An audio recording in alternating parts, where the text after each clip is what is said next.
Coming up on NEC-TV, a car catches fire on campus. Reaction from the owner and hear what the Henniker Fire Chief says about a possible cause. Plus, the CDC ranks New Hampshire as having some of the highest flu activity in the country. What do NEC students need to know to stay safe? We check in with NEC's Director of Wellness. And you never know who you'll meet in college. We'll bring you the story of a true prince living right here at NEC.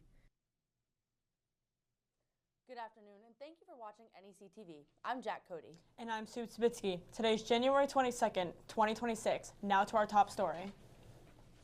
The Henniker Fire Department is looking into a car fire that erupted just hours after students returned from winter break. I spoke exclusively with the student impacted. I woke up, campus safety came on my door around 4:30 in the morning-ish, banging on it, military banging, and I was like, this is a joke. There's definitely no way somebody's banging on my door this early in the morning. Vachi Andrade is a freshman on campus. At 4:30 in the morning, he was shocked to learn his car was up in flames. It was honestly devastating because it's like the amount of memories I've had in that car. I've had the car for pretty much 3 years. I graduated with that car. I traveled with my friends in that car, came to NEC for the first time with that car. So it was like there was so much memories, and just seeing it all burn down in front of my face was just like heartbroken pretty much. Henniker Fire Chief Jim Morse says the car is totaled and they may never know how the fire started. Chances are it was a wiring issue, but it would be very hard to prove exactly what caused it because it burned up so bad. Andrade is still hopeful he'll get answers. I've never heard of a car like this catch on fire or seen a car like this catch on fire. So. 2 cars nearby have minor damage. Melted headlights and trim and probably paint. The tire on the car on the right-hand side was smoking pretty good when I got there. Andrade said it was a tough start to the semester. Without a car, he had to switch to online learning and hopes to replace his vehicle soon. In the month of December, Henniker Police had 876 calls for service. This includes 392 traffic stops, 16 citations, 12 motor vehicle accidents, 7 incident reports, and 18 arrests. The police department says there were 6 DUI arrests. That's higher than the 2 from the month before. The CDC reports that New Hampshire has some of the highest flu rates across the United States. With students returning on campus, Montana Taylor sat down with the Director of Wellness to learn how this is affecting our campus. I'm here with Jessie Holt, the head of the Wellness Department. Hi Jessie, thank you for being here today. Have you seen that recent article from the CDC talking about how New Hampshire is one of the highest states with the flu right now? I have, yeah. Influenza rates are very high in New Hampshire and in Massachusetts, and then just a little bit lower in the surrounding states. How has this been affecting NEC? Students here who have been diagnosed with influenza in the past few weeks. Just in the past few weeks from break? Since coming back from Christmas break, yes. Oh my goodness. Is there anything to be worried about, like an outbreak? Well, typically in these months, this is high influenza season. So I wouldn't say that it's necessarily more than in any winter season, but it's definitely the time where people need to be thinking about influenza, how to protect themselves from influenza, and what to do in case they're sick. Would you recommend getting the flu shot to help defend the flu? Yeah, so typically we recommend getting the influenza vaccine as early as October, but because influenza season runs all the way through the end of May, if you haven't gotten a vaccine and you want to get one, it's still a good idea to get one. It takes about 2 weeks after you get the vaccine to have some protection, so you'd still have plenty of protection through the rest of this season. Would you get the flu shot from the Wellness Center? Currently, we do not have influenza vaccine in the Wellness Center, but I am going to send out today an email blast out to students to see what interest there is in getting vaccines from the Wellness Center, and if there's enough interest, I will order vaccines. So answer that email if you get it from me. All right, for sure. And is there any other way a student at NEC can protect themselves against the flu? A couple things. So protect yourself by doing the things that keep you healthy. So getting good rest, eating well, and then trying, if you have a friend who's visibly ill, like they just have a lot of a runny nose, a sore throat, they look like they really don't feel well, try to keep your distance a bit from them. Now, what about the roommate situation? What if a roommate has the flu? What can we do? Yeah, this is a tricky situation. If your roommate has the flu, the best that you can do is keep your distance as best as you possibly can. So maybe not sitting together right next to each other playing video games together, but trying to be respectful of each other's space. And if you have the flu, when you have to be close to other people. So close, we think close like within 3 feet of someone. When you have to be close with someone else, wearing a mask is a good way to protect that other person from your germs. Does the Wellness Center have any masks available to students? Yeah, you can absolutely come to us at any point and ask for masks, and we'll hand them out to you. Also, if you're worried about being sick and you want to be tested, you can come to the Wellness Center to get tested. Perfect. Well, thank you so much for having an interview with me. Back to you guys at the desk. Since moving back into the resident halls for the spring semester, there have been several complaints about mice in the dorms. NEC's head of facilities says all students should keep food in metal, glass, or ceramic containers. Plastic containers do not provide enough of a barrier to keep mice away. If you see mice or mouse droppings, get in contact with ResLife or be sure to submit a work order. NEC is 80 years old and celebrated that milestone at their annual Founders Day event. David Michelates was the keynote speaker. Michelates is now the Adjunct General of the New Hampshire National Guard. NEC was founded after World War II as a school for returning veterans. Michelates also served in the military for many years. His message to the students was about how education and service work together for students looking forward to their future. The event also included a video from New Hampshire Congresswoman Maggie Goodlander. For 8 decades, New England College has translated gratitude into action, meaningful action, for military families, for service members, and veterans past, present, and future. And for that, I am eternally grateful. To learn more about this event, you can read the story that has been posted to the New Englander's website. Coming up after the break, if you were among the students on campus impacted by the Verizon wireless outage, you can cash in. We'll tell you how just ahead. And love them or hate them, but the Patriots are going back to the AFC Championship. All that and more coming up on NEC-TV.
According to the Associated Press, the state of Minnesota and its 2 largest cities are suing the Trump administration to try and stop large-scale immigration enforcement. The lawsuit is seeking temporary restraining order. This comes after Renee Good was shot in the head by an ICE officer. The incident is sparking protests nationwide, including here in New Hampshire. Homeland Security plans to add 2,000 more immigration officers to Minnesota and says 2,000 arrests have been made in that state since December. A spokesperson for Verizon says a software issue likely caused the massive outage on Wednesday of last week.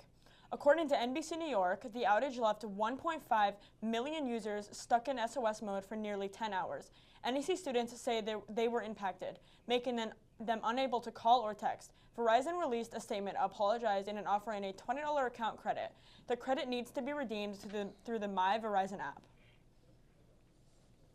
According to WMUR, The U.S. Department of Health and Human Services announced last week large changes to the childhood vaccine recommendations. The new guidelines reduced the number of recommended vaccinations from 17 to 11. The most notable vaccines removed from the last include hepatitis A and B. These changes have not received the approval from the CDC. In a report from the Associated Press, the Supreme Court continued talks last week and is likely to rule that states can ban transgender athletes from playing in women and girls sports. In 2024, New Hampshire began a ban for transgender women and girls from sports competitions for public and private schools. The Supreme Court ruling is expected by early summer. The New England Patriots are headed back to the AFC Championship for the first time since 2019. The Pats took down the Texans Sunday in the snow, winning 28-16. The Patriots take on the Denver Broncos this weekend. The Broncos quarterback is a familiar name to the Patriots Nation, Jarrett Stidham. A former Pats backup will be leading the Broncos after starting quarterback Bo Nix suffered a broken ankle in their win over the Buffalo Bills. Kickoff is on Sunday. The winner will head to Super Bowl 60 and face the winner of the Seattle Seahawks and Los Angeles Rams. Coming up after the break, a unique story you'll only see here on NEC-TV, a student athlete who also has the title of Prince. Hear about what that means and his plans for the future just ahead. Plus, the construction on the athletics building is nearing completion. We get the latest from NEC Athletic Director Dave DeCue. We'll be right back.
Among the diverse students on the NEC campus is a Nigerian prince.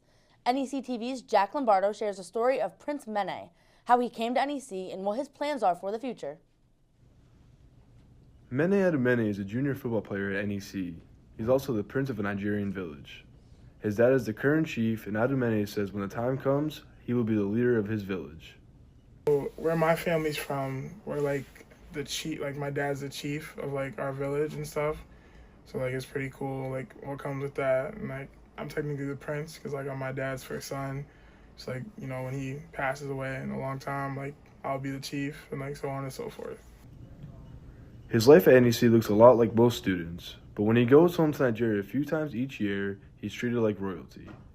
Pretty cool. Like here it obviously doesn't mean much, but like when I go back home, like, you know, everyone knows who you are. Like we have like a big compound with like a bunch of houses and stuff, and like I don't want to say like there's people that's like on hand, but like, you know, there's people that like do stuff for you and stuff, and like it's pretty cool. Adumene was born in Utah and moved to Manchester, New Hampshire when he was 6 years old.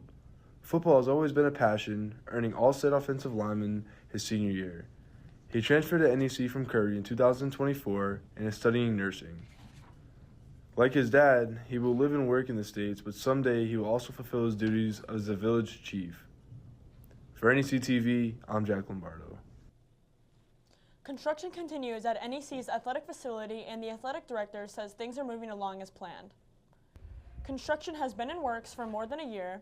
Renovations include modern offices for coaches, an expanded strength lab, an NEC Community Fitness Center, updated locker rooms, and sports medicine rooms. Athletic Director Dave DeCue says these renovations have been a goal since he started here more than 20 years ago. Yeah, they've made tremendous progress. The stuff that's all the new addition is really close, and they're telling us that, yeah, maybe by the end of February and certainly March that area is going to be up and ready to go.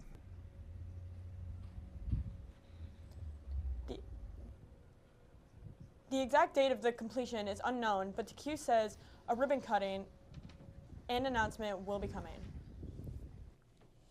A popular NEC tradition is happening in just a few short weeks.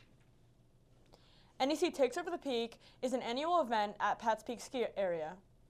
If you plan on skiing, snowboarding, or tubing, you must be registered for a free Pat's Peak Pass. The event has live music, free snowboard and ski rentals, free lessons, games, prizes, and food. The event is February 9th from 2 to 6 p.m. For more information, email osc@nec.edu. Walking into the studio today felt like I was at the top of Pat's Peak. It was a chilly commute. And the snow is not fun to walk on when you are on crutches. NEC-TV's Montana Taylor has our weekly weather report. Yeah, this week it's going to be very chilly. Today's going to be the warmest it's going to be, but the whole week's going to be partly cloudy, except for on Saturday where it's going to be sunny. But don't let that sun fool you because it will be only 6 degrees on Saturday. The rest of the week it will be about mid-20s with lows in the single digits, but today will be the warmest day. So make sure everyone on Saturday stays bundled up and warm. And back to you at the desk. Be sure to follow us on Instagram at NEC.TV for the latest NEC news. Thank you for joining us. We'll see you right back here next week for all things NEC from the only Henniker on Earth.